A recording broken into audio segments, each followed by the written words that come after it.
আমি আজকে আমের আচার বানাবো। আমের আচার বানানোর জন্য একটা কড়াইতে তেল দিয়ে দিচ্ছি আর 2টা তেজপাতা, কয়েকটা শুকনো মরিচ দিয়েছি যাতে একটু ঝাল ঝাল হয়। টক মিষ্টি ঝাল আচার বানাবো আর কি। আমি 2 চামচ পাঁচফোড়ন দিয়ে দিলাম তেলের মধ্যে। আমটাকে আমি রোদে শুকিয়েছি।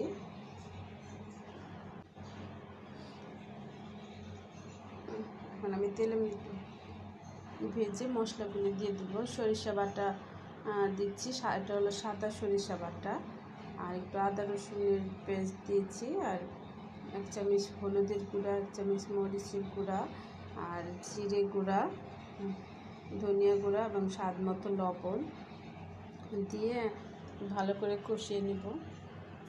মশলাটাকে ভালো করে কষিয়ে তারপরে আমি আচারটা নামাবো।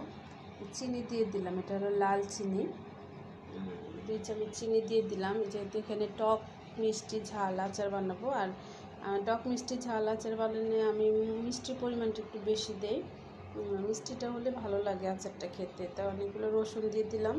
রসুনটা আমি ভুলে গিয়েছিলাম, এটা তেলের মধ্যে ভেজে দিলে ভালো হতো।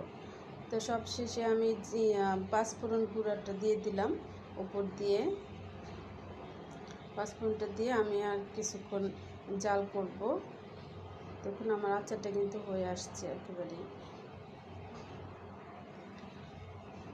আমি একটু নাড়াচাড়া দিয়ে তারপরে নামানোর আগে আমি একটু ভিনেগার দেব।